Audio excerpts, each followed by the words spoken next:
It's a pleasure to be here. I'm sorry, our apologies for being a few minutes late here.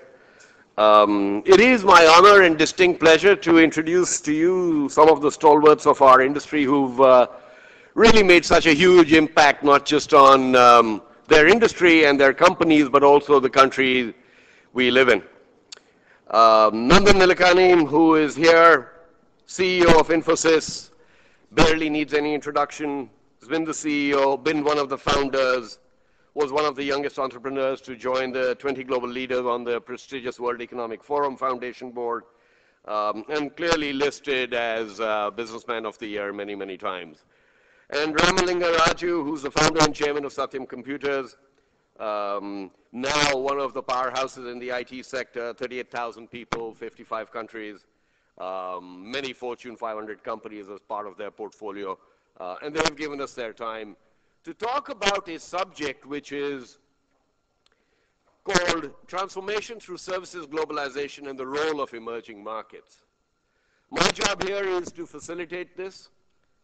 And the agenda, the way we've played it out is that, perhaps I'll speak for a few minutes now, hand it over to Nandan and then to Raju for their comments, and then open it up for question and answers, because I'm sure you will have a lot of questions for them, which I'm sure they'll be delighted to field.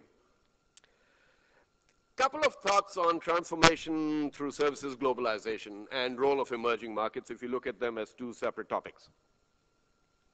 One is this concept of emerging markets is perhaps dated at this point in time. There are countries around the world which are included in that bucket of emerging markets, such as China, which is highly incongruous because it has long since emerged as a market, not just in itself, but in terms of how it deals with the world. And at the same time, this transformation through services globalization that is happening is a rebalancing, which I really believe is seismic change. Seismic because it will change the notions of a variety of things many of us across the world, and I'm not just talking about our markets here, I'm talking about developed countries, emerging markets, emerged markets, whatever. But it is changing the notion of these emerging markets and the developed world and companies that operate within those markets. And it's changing them in terms of redefining what they do best, redefining core competence, redefining how they work in what is a virtual world. This rebalancing will continue because the powers that have unleashed this entire transformation that's happening are very, very strong. The economics, the fundamentals, the quality of what is being delivered, and the pace of growth is a demonstration of the fact that these powers are very strong and will continue.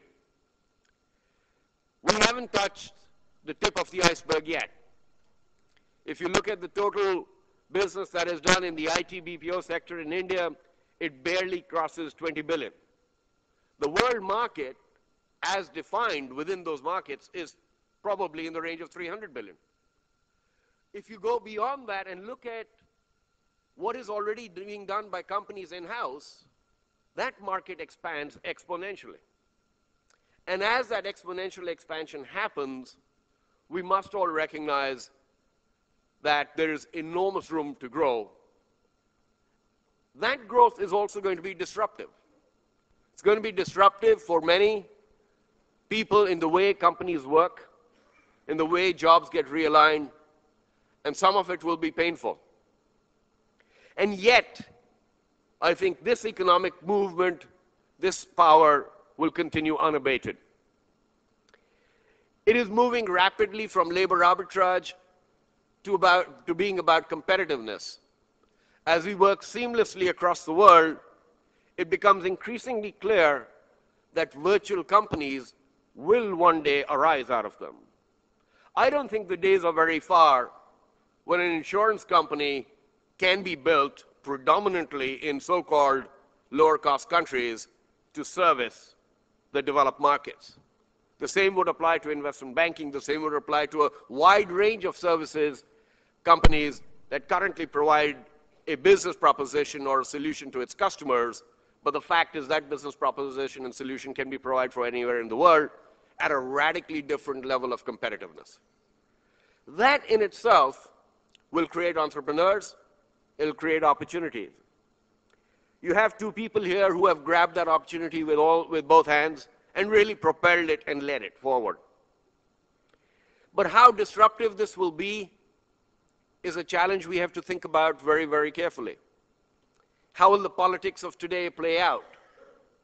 After the deliberations at Davos, one of the central themes that emerged, certainly as far as the media was concerned, was in the space of economic growth, underlying that lies significant changes that are happening, and how those imbalances and those changes will impact us, impact our customers, and impact the markets we work with is a point that we have to consider very carefully, because it affects all our lives.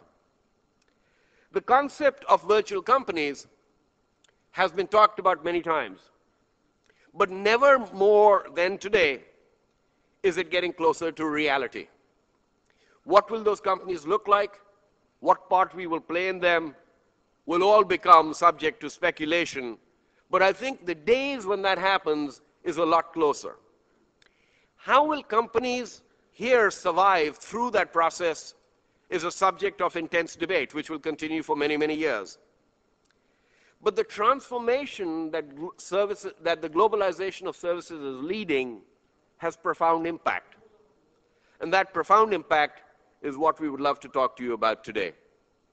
With that, I'd love to call Nandan to come up, speak to us on this subject, and then Raju, and then we'll open up for question and answers. Thank you. Please welcome Nandan.